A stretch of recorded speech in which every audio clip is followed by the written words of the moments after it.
Mesdames et messieurs, bonjour. Merci de rester fidèles au programme de Walf. Bienvenue dans votre émission Opinion. Opinion qui a le plaisir de recevoir ce dimanche Safouat Ibrahit, ambassadeur de la République de Palestine au Sénégal. Son Excellence, bonjour. Bonjour et merci de m'avoir donné cette occasion de saluer vos téléspectateurs. Tout le plaisir est pour nous. Vous êtes juriste, diplomate de carrière, né le 5 avril 1973 à Beyrouth, c'est au Liban. Marié, vous êtes père de 3 enfants. Vous êtes titulaire d'un doctorat en droit public de l'Université de Montpellier 1 en France, d'un DEA en droit international public, toujours à l'Université de Montpellier 1. Vous avez aussi obtenu un diplôme d'équivalence en droit privé à l'Université de Toulouse.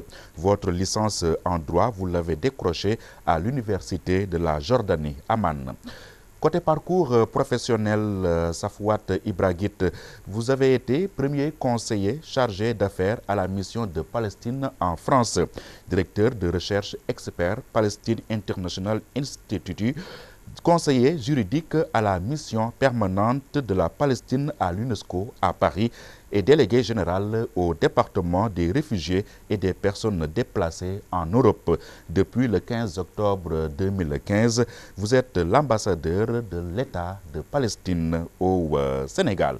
Alors, depuis votre arrivée, comment avez-vous trouvé le Sénégal et les Sénégalais? En tout cas, je n'ai pas eu un séjour en Afrique, encore moins au Sénégal, avant le 15 octobre, mais j'avais quand même une lecture profonde de la culture sénégalaise et j'ai pas mal parcouru sur cette sous-région tout à fait remarquable. Je connaissais donc les Sénégalais avant d'arriver à travers donc mon vécu en France. Ils sont très intégrés à la communauté, aux expatriés de Sénégal en France, mais aussi en Italie et un peu partout en Europe. Mais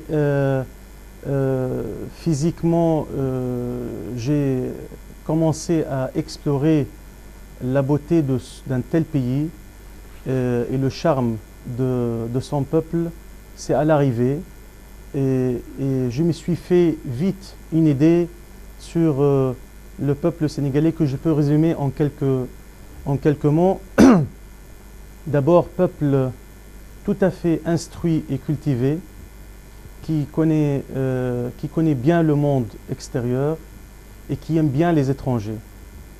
Un peuple également accueillant, souriant, un peuple traditionnel, mais ça n'empêche pas d'être très libéré de toute complexité, où on voit les hommes et les femmes en relative égalité. Un peuple en tout cas très engagé aux côtés du peuple palestinien. Le pays, le Sénégal, on connaît de plusieurs sources, c'est pas moi qui veut le confirmer, un pays leader de l'Afrique. Un grand pays reconnu dans sa grande diplomatie très active à l'échelle internationale. Les Sénégalais, vous en avez connus quand vous étiez en France? Tout à fait, tout à fait. Je les ai connus, je les ai fréquentés et j'ai un groupe d'amis très proches même de ce pays que je profite pour saluer s'ils nous regardent actuellement. En tout cas, je les ai connus à l'époque aux années de la faculté, en tant qu'étudiant, en tant que voisin aussi, parce que j'étais pas mal entouré par des Sénégalais à l'étage, jusqu'au dernier jour de mon départ de Paris en destination de Sénégal. Ils étaient là à mon départ. Et aussi, je les ai connus dans le travail, en tant que diplomate, mais aussi en tant que Français d'origine sénégalaise, élus municipaux, dans le cadre d'une coopération décentralisée que nous avons menée entre villes françaises et palestiniennes. voilà, sous toutes ces formes, je les ai connues et j'ai eu toutes les bonnes impressions et qui m'a fait quand même, qui m'a conforté dans le choix de ce pays Oui. en tant qu'ambassadeur. Et justement, avez-vous été surpris d'apprendre que vous avez été choisi pour occuper ce poste d'ambassadeur à Dakar? J'étais heureusement surpris, oui, tout à fait, parce que c'était ma volonté d'aller vers l'Afrique. Vous ne vous êtes pas arraché les cheveux là à l'Afrique? Non, pas du tout. En Afrique, j'aurais souhaité rester en Europe, par exemple. Ah, vous savez, on vient d'une région très visée par les catastrophes naturelles et humaines. Donc, pour moi, être ici au Sénégal, je ne me sens pas du tout étranger. Au contraire, je retrouve des points similaires à mon peuple et à nos traditions et à notre culture. Donc, au contraire, au niveau du climat, c'est un pays qui fait tout le temps beau. Donc, c'est quelque chose qu'on regrette en France. La stress parisienne, donc, on a laissé derrière nous. Le temps est précieux. Ici, on arrive à en profiter de la famille. Donc, voilà, il y a des points lumineux, très positifs. En plus de ma carrière en tant que diplomate, donc, je saisis cette opportunité d'être dans un grand pays comme au Sénégal, où il y a quand même 76 missions diplomatiques accréditées, sans compter l'innombrable organisations internationales et régionales qui ont choisi Dakar comme leur lieu. Maintenant, quels sont les différents centres d'intérêt de la coopération sénégalo-palestinienne? Tout secteur peut devenir un centre d'intérêt. C'est pas moi qui peux déterminer. Mon rôle est plutôt de préparer le terrain, de mettre en place des bonnes liaisons entre les secteurs privés et publics de nos deux pays, les institutions, mais aussi les commerçants. Tout peut être centre d'intérêt, tout peut être aussi un potentiel d'une future coopération entre nos deux pays.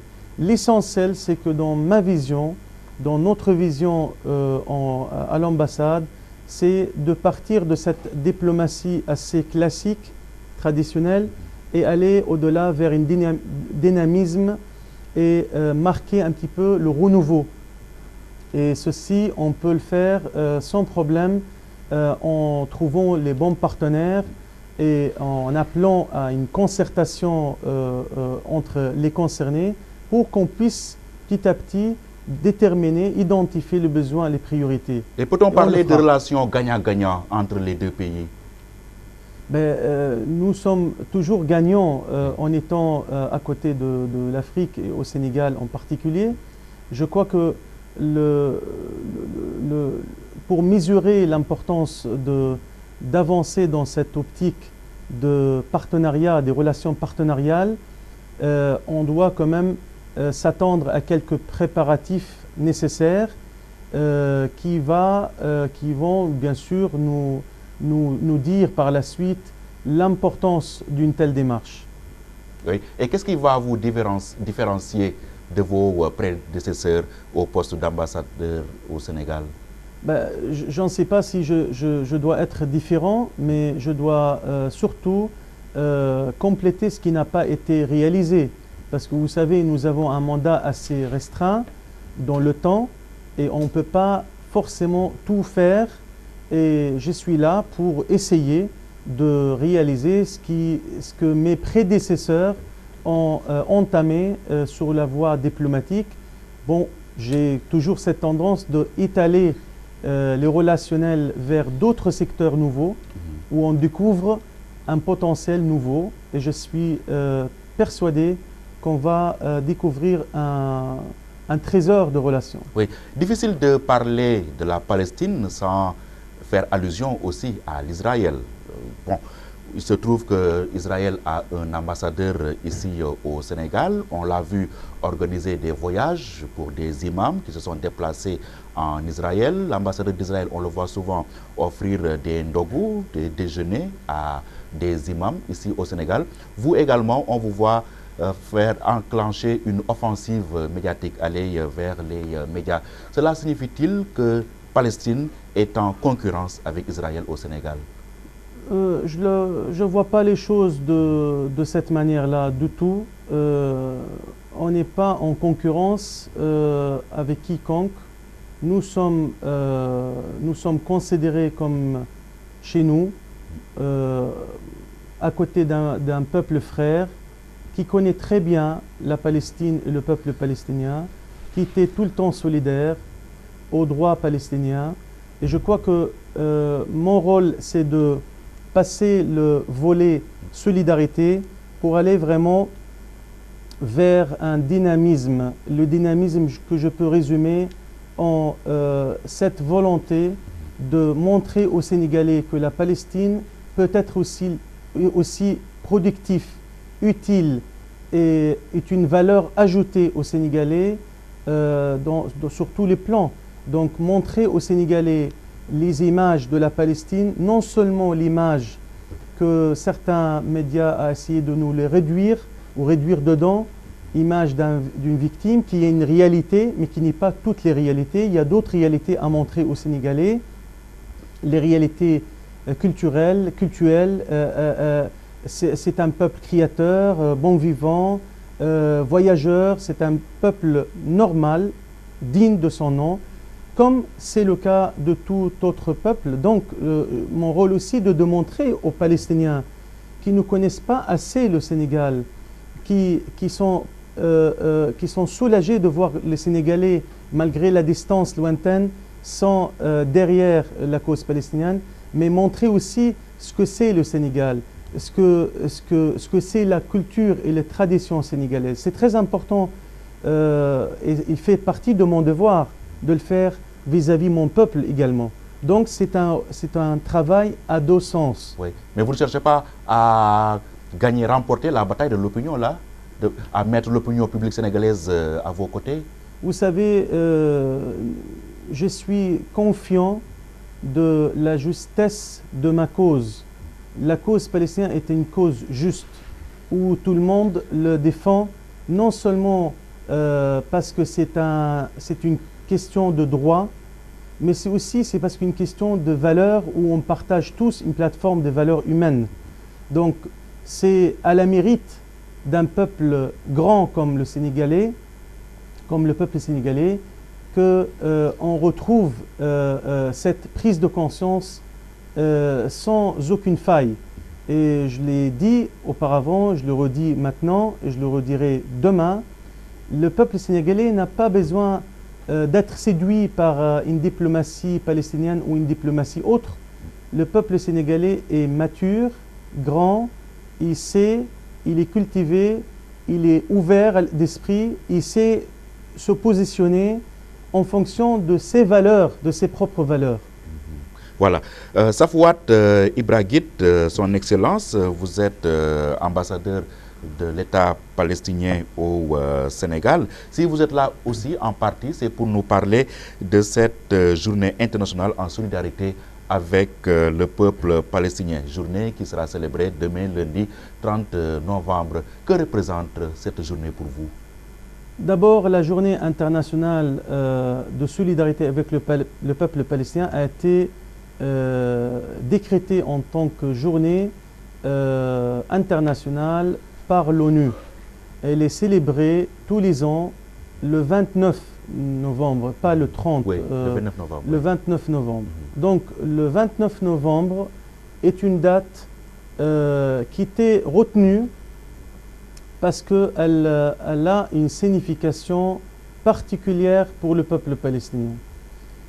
Ça date de 29 novembre 1947, lorsque la Palestine, en tant qu'affaire, a été remise à l'ONU et soumise à une résolution adoptée en fin du compte le 29 novembre qui porte le numéro 181, donc 181 de l'Assemblée générale des Nations unies, prévoyant la création de deux États sur la terre historique de la Palestine.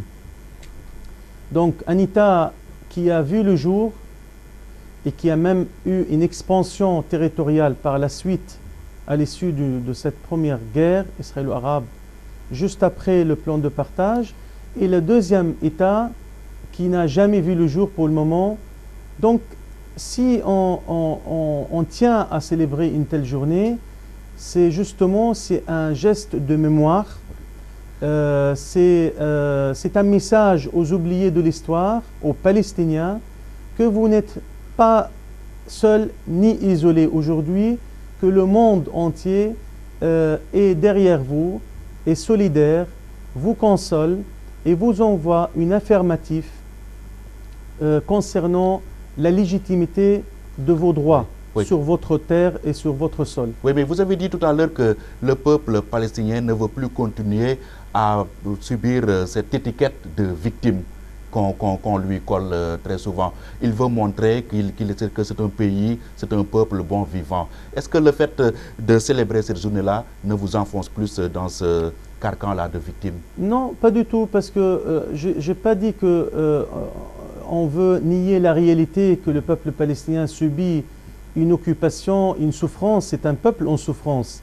Mais je voulais dire qu'il faut aussi que le monde voit le peuple palestinien dans toutes ses réalités, les autres réalités qu'on ne voit pas. Le peuple palestinien, avant l'occupation, était un peuple qui a contribué aux civilisations humanitaires et il était connu de son savoir-faire, de sa richesse humaine, historique, qu'on a montré, qu'on a marqué le terrain de plusieurs pays limitrophes. Les Palestiniens ont participé à mettre en place des systèmes éducatifs, financiers, bancaires, de l'ingénierie dans tous les pays voisins, et ça, le monde est témoin. Aujourd'hui, même en célébrant une telle journée, au contraire, on veut affirmer que le peuple palestinien, dans son pluralisme et dans ses vérités multiples, façonne un tout indivisible, voilà, entre ce qui est vécu en termes de souffrance, mais ce qui est vécu aussi en termes d'espoir. Donc les deux doivent aller en parallèle jusqu'à ce qu'on arrive à effacer ce trou noir de l'histoire. Oui. Solidarité avec le peuple palestinien, la Palestine qui occupe une place centrale dans la Oumma. Est-ce qu'aujourd'hui vous sentez l'appui du monde arabo-musulman? Permettez-moi d'abord vous faire référer à la charte de l'OLP, qui était quand même l'incarnation des longues années de lutte. OLP, Organisation pour la libération de la Palestine. Tout à fait. Oui. Donc, adaptée en 1968, cette charte prévoit que la Palestine et le peuple palestinien fait partie du monde arabe et des peuples arabes, de leur culture, de leur tradition, de leur langue, mais aussi de leur destin. Et il prévoit également que le devoir de libérer la Palestine est un devoir à la fois patriotique, national, religieux et universel. Donc il faut traiter la Palestine dans ces quatre dimensions.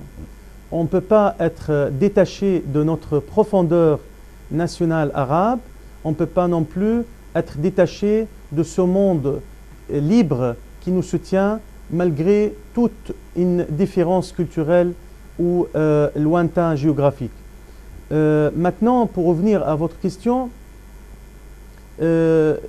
si on prend l'exemple ou quelques exemples, malheureusement, on est obligé d'en citer un ou deux qui apportent une tristesse profonde. Ce qui se passe à Jérusalem, Jérusalem qui était occupée en 1967 et qui était unifiée d'une manière illégal et objet d'une condamnation de toute la communauté internationale en 1980. Jérusalem qui était objet d'une série d'agressions sur le sacré et sur l'humain, sur l'arbre comme sur les pierres. On se rappelle, on ne peut pas oublier en 1968 l'incendie qui a visé le membar de Saladin à la mosquée de l'Aqsa et qui était objet d'une tenue d'un conseil de tous les pays islamiques à l'époque. On ne peut pas oublier non plus le nombre des massacres qui ont eu lieu sur l'esplanade de l'Aqsa, le nombre des provocations et les incursions de l'armée, des colonies protégées par l'armée israélienne, parfois malheureusement avec une sorte de préméditation et une volonté politique israélienne. On sait très bien que la majorité parlementaire aujourd'hui à la Knesset en Israël appelle à la judaïté des lieux saints palestiniens, musulmans comme chrétiens. Donc on sait combien les Jérusalemites, les Palestiniens de Jérusalem, autour de 300 000 Palestiniens, ils sont découpés par le mur qui les traverse au milieu, combien ils sont objets d'harcèlement de toutes sortes. Oui, ils sont persécutés. Persécutés parce directement et les considère indirectement. comme des terroristes. Ben, Israël essaye en fait, Israël, depuis sa création, met une série de lois en espérant que cette petite communauté qui est restée en place, avant que l'autre majorité soit expulsée par la force, on avait cet espoir en Israël que cette petite communauté allait disparaître. Et finalement, c'était pas ce qu'ils voulaient, parce qu'en Palestine, il y a un peuple qui s'attache à son droit à la terre et à son droit à la résistance et à son droit à maintenir ses oliviers préservés et aller faire les prières. Malheureusement, aujourd'hui, on voit que les Palestiniens sont privés de faire même parfois des prières dans certaines mosquées, à la mosquée d'Al-Aqsa par exemple.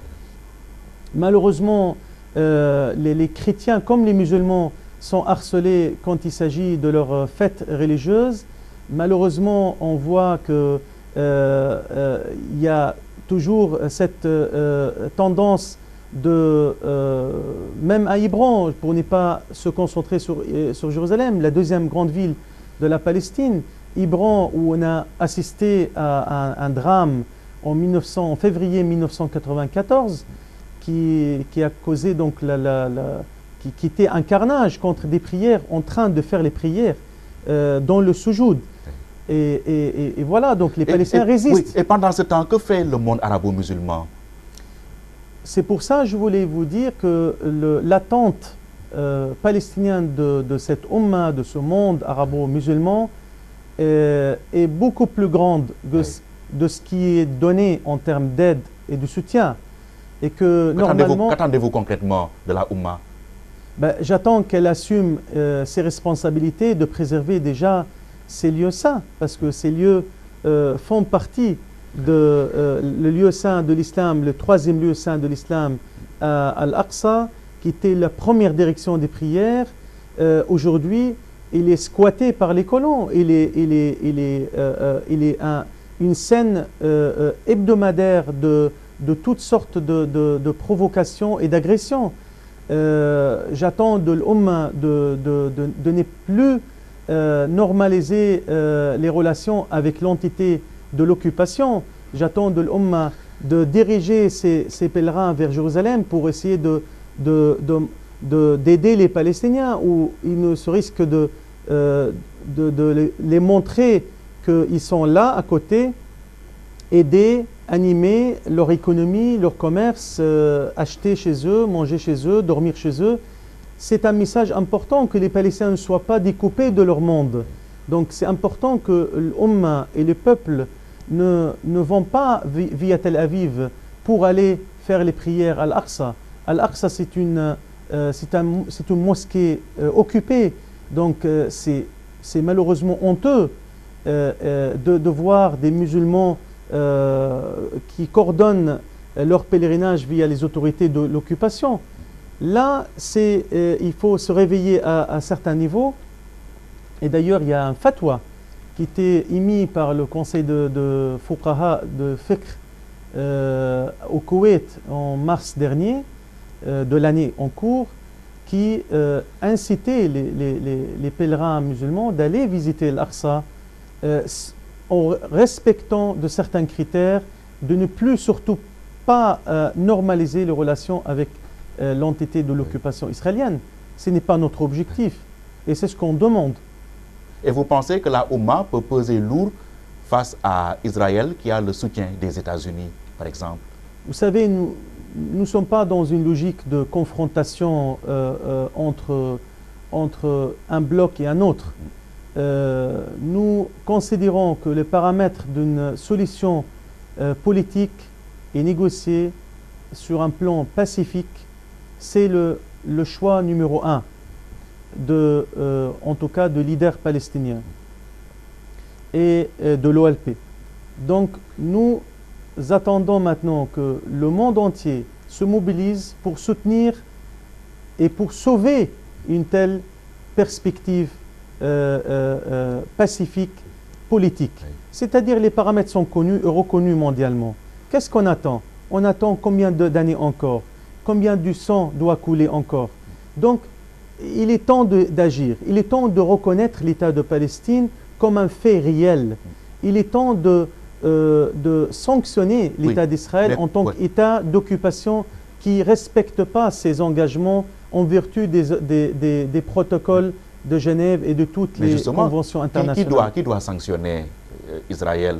Israël, l'allié principal des États-Unis, les États-Unis, maîtres de ce monde.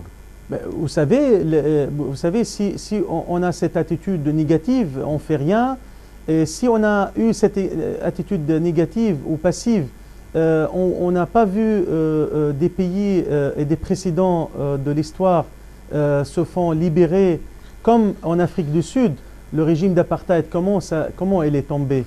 C'était sous l'effet de cette solidarité populaire et économique assez puissante. L'Algérie et d'autres pays de l'Afrique, comment ils se sont libérés? C'était un mariage entre des facteurs internes et facteurs externes, subjectifs et objectifs. Donc, une fois les conditions sont remplies et réunies, on voit la Palestine libre et libérée, indépendante, et une nation comme toute autre nation, elle a sa place au sein des États. Ces pays que vous avez cités ont été libérés après une bataille sanglante. Hein? Est-ce qu'il faut arriver à cela entre Israël et Palestiniens? En tout cas, le droit international accorde le droit légitime d'un peuple sous occupation de résister. Et la résistance dans toutes ses formes. Nous avons opté depuis quelques années, depuis l'arrivée au pouvoir du président Abbas en particulier, qu'il est temps de donner chance à cette résistance populaire pacifique. Voilà l'option où les Palestiniens sont tous aujourd'hui unanimes. Donc là-dessus, on sent, on ressent que les résultats sont progressivement tangibles. On sent et on ressent qu'Israël est en pleine hallucination, en plein délire, qui n'arrive pas à faire taire ce révolte populaire palestinien. Parce que finalement, on ne peut pas mettre un peuple à genoux. C'est un peuple, et quand il s'agit de peuple palestinien, loin de là, c'est un peuple qui résiste et qui s'acharne pour sa vie et pour sa dignité humaine. Oui, vous parlez de résistance pacifique au moment où Israël donne des ordres à ses forces de sécurité de considérer comme terroristes tout jeune Israélien qui tenterait de braver la sécurité en Israël. Comment votre pays... Les jeunes Palestiniens. Palestiniens, voilà. Oui. Excusez-moi de ce lapsus-là. Comment votre pays compte-t-il gérer cette crise-là? C'est une crise morale, éthique, que doit être gérée par Israël et ses alliés. Oui. Ce n'est pas les Palestiniens qui gèrent... Vous renvoyez Israël avec sa conscience? C'est-à-dire non. C'est-à-dire nous avons eu, par expérience devant cette occupation, nous avons eu autant de sévérité, autant des lois discriminatoires, racistes et d'oppression incroyables. Je vous réfère par exemple à la loi de casser les os des jeunes lanceurs des pierres pendant la première intifada en 1987. Ça a été pratiqué devant les caméras du monde entier. Voilà, pour arrêter la résistance des jeunes pacifiques et pacifistes, on casse leurs os.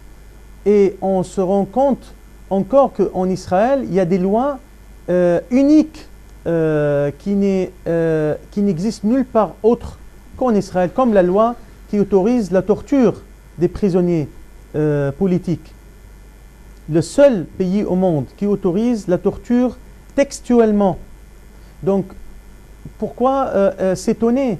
Oui. La confiscation des terrains, sans raison, la destruction des maisons. Plus rien ne vous étonne avec Israël?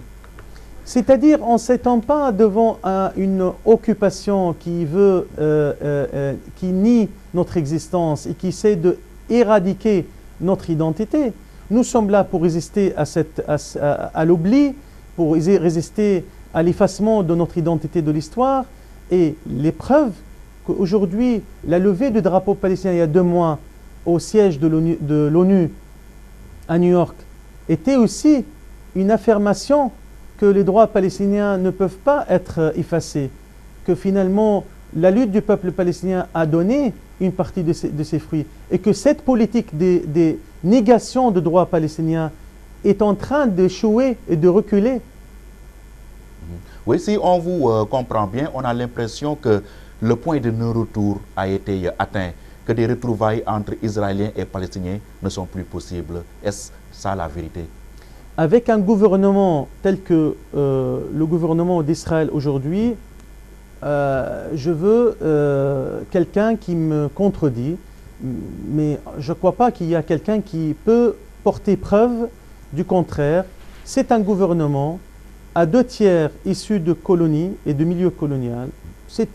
Malheureusement, c'est un mafia sécuritaire et militaire qui exerce cette arrogance par tous les moyens, qui agit en toute impunité, qui se croit au-dessus de la loi. On ne peut pas, avec un tel gouvernement, faire une paix que Yasser Arafat avait qualifiée la paix des braves. On pouvait le faire avec Yitzhak Rabin, qui était malheureusement l'objet d'un assassinat de cette même bande de radicaux et d'extrémistes juifs israéliens. Oui, on s'en souvient des accords d'Oslo signés en 1993 entre Yitzhak Rabin et Yasser Arafat sous l'égide de Bill Clinton. C'est ça. C'est ça. Oui. Et laissez-moi vous dire aussi que M. Mahmoud Abbas, président de l'État de Palestine sous occupation, il avait clairement dit à la tribune de l'ONU le 30 septembre, il avait redit à Genève devant le Conseil des droits de l'homme, l'autorité palestinienne aujourd'hui est devant un choix à faire. Ou bien on est transiteur des ambitions de notre peuple vers l'indépendance, ou on est inexistant. On ne peut pas laisser l'occupation israélienne se jouir et faire tous les abus incroyables, ou bien dans ce cas que l'occupation israélienne vienne et prendre le fardeau de cette occupation et assume toutes ses responsabilités. Oui, vous avez traité de mafia l'État palestinien. L'État d'Israël. Le gouvernement de l'État d'Israël. Du gouvernement de l'État d'Israël, pardon. Mais les autorités israéliennes également traitent les Palestiniens de terroristes. Voilà, là on a l'impression que de part et d'autre, chacun se braque. Il est très bizarre de mélanger aujourd'hui, avec tout ce qu'on connaît sur l'histoire de la Palestine et de Palestiniens, le mot terrorisme au mot résistance. Il est très bizarre. Il est très bizarre. Je crois que c'est mal formulé, ça incite à la confusion et malheureusement on était longtemps étiqueté des mots injustes. Mais la frontière est très mince. entre les résistants et les terroristes, non? Ben, si on le voit superficiellement, on peut toujours voir une légèreté. Mais pour ceux qui connaissent la différence, pour ceux qui peuvent, il suffit de découvrir de près, d'aller voir la situation, constater de vos yeux qu'est-ce qui se passe en Palestine occupée. Le terrorisme, par contre, c'est un mot qui était instauré avec la création de l'État d'Israël, qui était instauré par les groupuscules militaires israéliens qui ont visé les villages et les villes palestiniennes en commettant 33 massacres en moins de 6 mois et en visant même des émissaires unisiens médiateurs comme le comte Folke Bernadette, le Suédois, des lieux abrités des étrangers, des Britanniques, leurs premiers alliés. Donc ces groupes de Stern et de Argonne qui étaient recherchés par le Interpol, là ils étaient les premiers terroristes. Aujourd'hui malheureusement cet État a adapté des mesures de terrorisme d'État à l'égard du peuple palestinien. Oui, pour certains, l'intifada, né en Palestine en 1987, intifada, mot arabe qui signifie soulèvement. Pour certains, donc, l'intifada est l'ancêtre du terrorisme. Est-ce que vous êtes d'accord avec ce raisonnement? Je condamne parfaitement et je condamne fermement ce raisonnement. Je ne l'accepte même pas. Je trouve qu'elle est maladroite.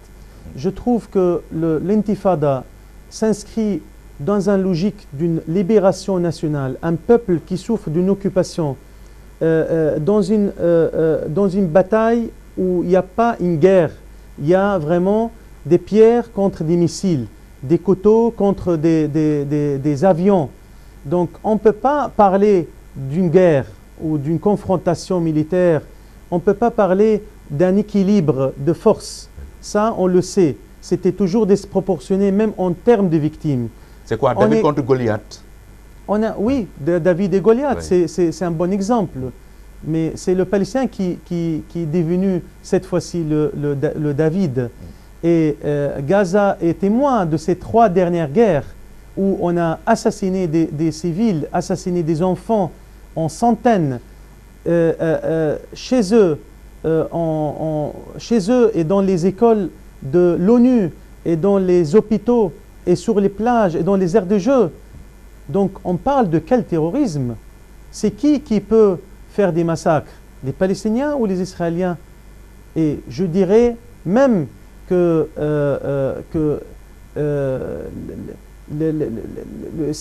je l'ai dit et je peux me référer au secrétaire général de l'ONU, M. Ban Ki-moon, qui l'avait très bien résumé. Il a dit l'occupation est le nœud de tout ce cycle infernal des violences. Donc, ça peut vous donner exactement la réalité entre l'occupation qui engendre un cycle infernal de violence et entre la résistance du peuple palestinien qui fait avec peu de moyens, par des moyens simples et dignes, qui fait sa résistance pour dire qu'on ne peut pas accepter le maintien de ce statu quo. On ne peut pas accepter, comme les Algériens n'ont pas accepté, comme les Sénégalais, comme d'autres pays en Afrique. On est tous passés par cette décolonisation. Donc nous sommes déterminés, comme toute histoire des autres peuples dans le monde, nous sommes déterminés d'arracher cette liberté. Tôt ou tard, on l'obtiendra. Ah oui, tôt ou tard. Tôt ou tard. Vous en êtes persuadé? Tout à fait. Alors, le terrorisme, parlons-en. Vous avez vécu pendant de longues années en France. La France a eu sa dose de terreur récemment. Le Mali, cette recrudescence du terrorisme, ces personnes qui tuent au nom d'Allah, comment l'analyser? Ils sont nombreux ceux qui tuent au nom d'Allah ou au nom de Dieu. Oui. Ou au nom de Bouddha, ou au nom des hindous. Bon, chacun invoque son Dieu. Chacun, malheureusement, invoque son interprétation humaine des textes qui sont mal lus et mal compris. À mon avis, l'islam est tout à fait innocent quand on parle de l'islam, parce qu'on peut parler des Daesh juifs, Daesh chrétiens, en Afrique centrale ou à Tel Aviv. Il y a des sortes de Daesh, de toute confession. Mais si on parle seulement de ce Daesh, de groupuscule terroriste musulman, bien sûr, c'est tout à fait horrible ce qui se passe et c'est un danger un degré hyper tendu. On ne parle pas de terrorisme, on parle de hyper-terrorisme mondial aujourd'hui. Mais parlons des attentats de Paris. Je sais très bien, j'ai des amis à Paris, et ces attentats du 13 novembre qui se joignent aux attentats du 7 janvier de l'année en cours ont malheureusement été le trou noir de l'histoire de la France depuis la fin de la Deuxième Guerre mondiale. Mais le terrorisme a frappé partout, a frappé par la suite en Tunisie, en Mali, et ainsi de suite. Et même avant, la France, c'était en Nigeria, etc. Et comment est-il arrivé en France, le terrorisme? À mon avis, bon, il faut analyser ce phénomène maladif dans tous les aspects sociologiques, politiques et économiques. Sociologique d'abord. Bon, je suis loin d'être spécialiste, mais je peux vous dire que il faut, et je crois qu'il est temps que les pays, en particulier les pays d'Occident, qui s'ingèrent politiquement et militairement dans notre région du Moyen-Orient en particulier et en Afrique aussi, de revoir aujourd'hui et d'évaluer leur politique. De revoir aussi leur politique vis-à-vis de leur propre population sur leur sol de confession, en particulier les populations de confession musulmane. On voit une marginalisation claire. Je ne vais pas citer, tout le monde en sait, tout le monde en parle. Il y a des citoyens de seconde zone en Europe et il est temps de faire face. Et ces citoyens de seconde zone sont musulmans? Oui, de confession musulmane pour la plupart, arabo-musulmans, si vous voulez encore plus clair.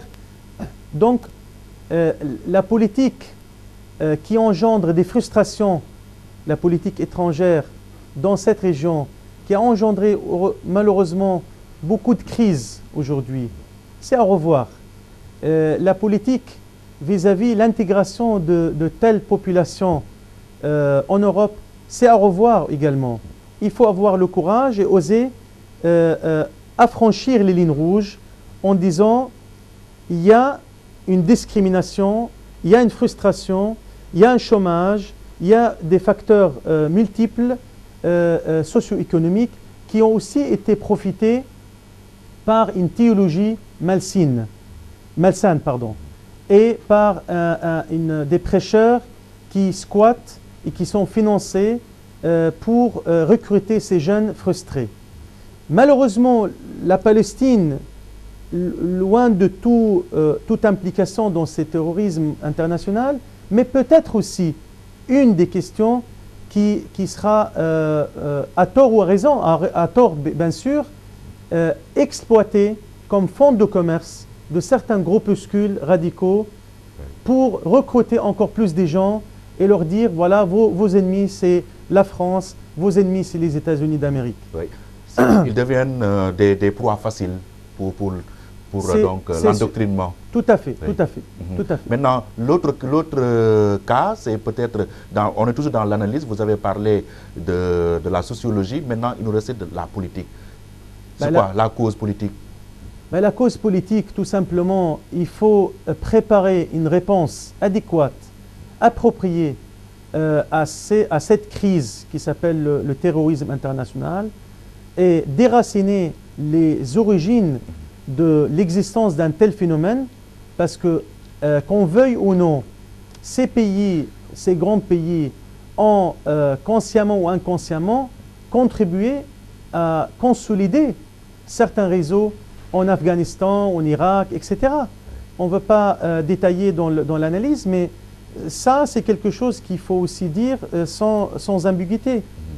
Et il faut préparer une réponse non seulement militaire, et je dirais même moins militaire que intellectuelle, plutôt théologique, intellectuelle, en formant les imams. Ça a été dit au forum de Dakar pour la paix et la sécurité. Et ça a été dit par le président de la République. Il a très bien compris, il a très bien dit qu'il est temps de former un message contre ce radicalisme religieux. Oui. Et l'islam, le cœur de l'islam, le Saint-Coran est notre référence. Dedans, on peut trouver des remèdes et plusieurs messages à envoyer à ce monde qui devient de plus en plus enfoncé dans la méconnaissance et dans l'ignorance. Oui. Le président français François Hollande fait-il fausse route quand il déclare la guerre au terrorisme? Comme je viens de dire, une réponse militaire doit être d'abord coordonnée avec tous les pays concernés et ne doit pas être un acte isolé ou une vengeance. Une politique de vengeance peut engendrer malheureusement des réactions et on va être malheureusement en train de tourner en rond. Ce n'est pas l'objectif. Je ne crois pas que c'est l'objectif de la France ni de son président. Donc, il est temps aujourd'hui de constituer un bloc qui prépare en pleine concertation avec tous les acteurs de la région, mais tous les pays du monde, un bloc qui donne des réponses adéquates à ce phénomène. Et pourquoi pas essayer d'aller vers les racines de ce mal et essayer de régler certaines questions qui sont utilisées, exploitées, industrialisées par cette théologie dangereuse et terroriste. Oui, vous avez tout à l'heure parlé de la formation des imams. En quoi les imams devront-ils être formés? Parce que la base de leur enseignement, c'est le Coran, et le Coran reste immuable. Oui, mais le Coran contient la parole de Dieu. Et Dieu ne peut pas permettre une tuerie, ne peut pas inciter à la meurtre, ne peut pas donner accord à un tel carnage de Paris, ou de Tunis, ou de Bamako, etc. Donc il faut relire le Coran, il faut comprendre les consignes de Dieu, les sagesses de Dieu, en instaurant un système de vie, au lieu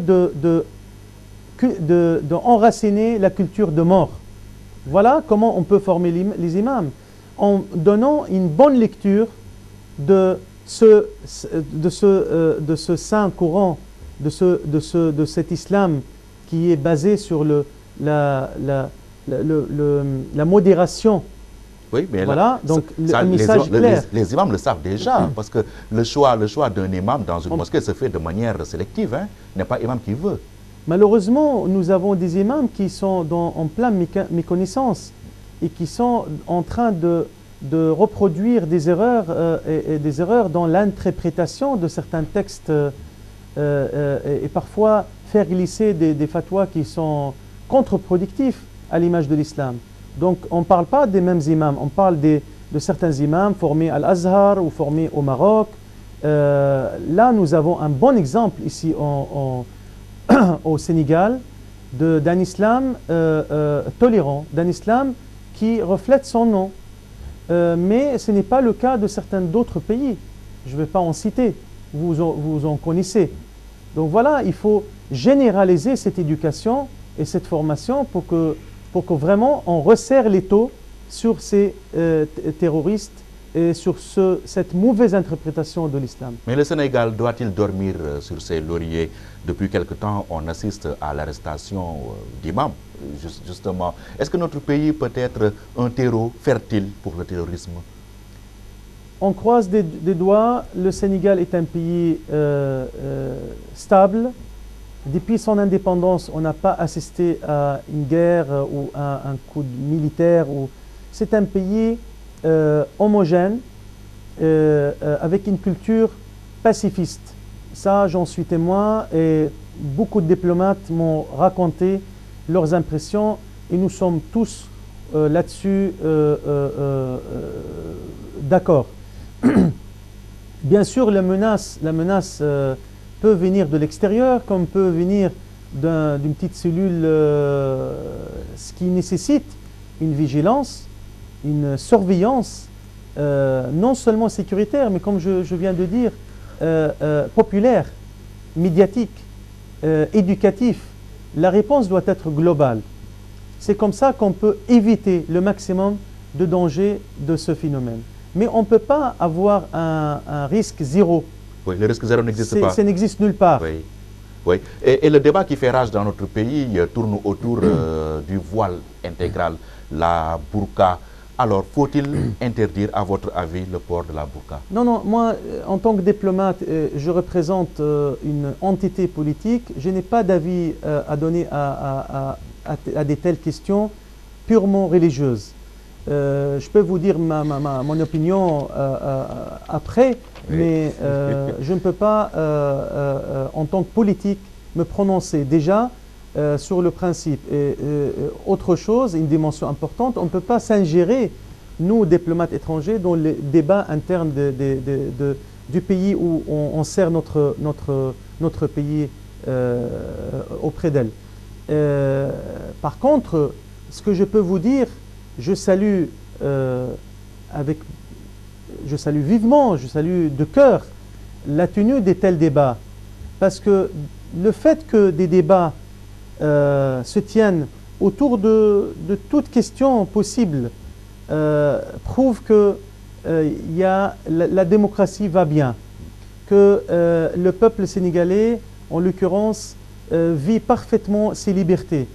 Et là, c'est quelque chose que je vous en félicite et je suis heureux de voir que le Sénégal a ancré une tradition démocratique, même dans la passation pacifiste et pacifique de pouvoir, qui est parmi quand même les rares pays en Afrique qui a préservé un tel acquis démocratique.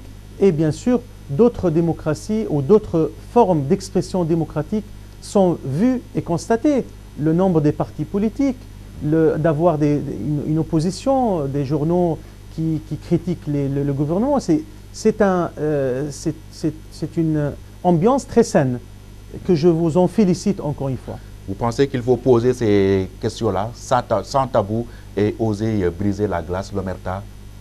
Quelle question? Oui, sur la question du voile intégral, sur les autres questions. À mon avis, toute question, même dans l'islam, dans la véritable lecture de l'islam, Dieu, dans sa parole divine, nous incite à réfléchir et à débattre. C'était toujours un message de Dieu. Il faut réfléchir, il faut comprendre. Voilà, donc on nous adresse et on nous incite à la réflexion et au dialogue. C'est quelque chose qui fait fondement, un pilier fondamental de l'islam. Oui. La communauté musulmane du Sénégal prépare avec ferveur le grand Magal de Touba. Alors, que représente le Magal pour vous? Auquel je vais participer pour la première fois, oui. Avec mes collègues, donc les membres de l'ambassade. Donc pour une première fois, je n'ai pas encore assisté, oui. Mais vous en avez entendu parler. Mais j'ai entendu parler, oui. Et ce que j'ai retenu, c'est que c'est une rencontre religieuse, populaire, de grande importance, soutenue par tous les niveaux de l'État, des politiques, des médias, des gens de la rue. Donc ce qui fait que c'est une rencontre populaire et c'est un rassemblement, à mon avis, où on peut célébrer déjà l'unité d'un peuple tout à fait homogène et tout à fait pacifiste. Oui, la particularité de l'islam sénégalais, c'est un islam confrérique. Est-ce une chance pour l'islam, pour la religion? la chance pour l'islam ou Oui. pour le Sénégal dans son modèle Oui, j'ai pas est-ce que très le bien Sénégal compris. peut offrir ce modèle d'islam confrérique à la Oumma, par exemple, à l'humanité? À mon avis, il y a des points très positifs dans le modèle sénégalais à étudier et à prendre conscience. Et c'est un conseil à faire, si je peux me placer pour donner des conseils, à tous les États islamiques de voir l'exemple et de voir le modèle sénégalais. Mais, comme ça a été dit par les politiques sénégalais, le président Macky Sall, que je cite aussi son deuxième propos, il a dit quelque chose d'important. On ne peut pas accepter de nous imposer un modèle de l'extérieur. Donc il faut que chaque modèle soit adapté aux traditions du pays et à la culture du peuple pour que ça soit durable et pour que ça soit véritable à tout. Oui. Vous êtes là depuis le 15 octobre dernier. Est-ce que vous parlez quelques mots de Wolof? J'ai parlé, j'ai connu quelques mots, peut-être Djordjof. Donc pour terminer, donc je vous remercie, Djordjof. J'ai eu le plaisir de déguster avec mon épouse, on l'a savouré plusieur fois, un plat célèbre qui s'appelle Tibou Djen, riz au poisson, oui. Et Lassa, Yassa, oui. Voilà. Donc j'ai pu quand même assister à une belle soirée culturelle où j'ai apprécié énormément déjà le peuple sénégalais en être bon vivant, habillé des couleurs magnifiques, leurs habits traditionnels magnifiques que j'ai vraiment, je suis tombé sous le charme. Son Excellence Safouat Ibraguird, merci. Je rappelle que vous êtes l'ambassadeur de l'État de Palestine au Sénégal et ça a été un plaisir pour nous de vous avoir reçu sur ce plateau d'opinion. Mesdames et messieurs, c'est la fin de cette émission. Rendez-vous dimanche prochain et excellent Magal à tous. Au revoir.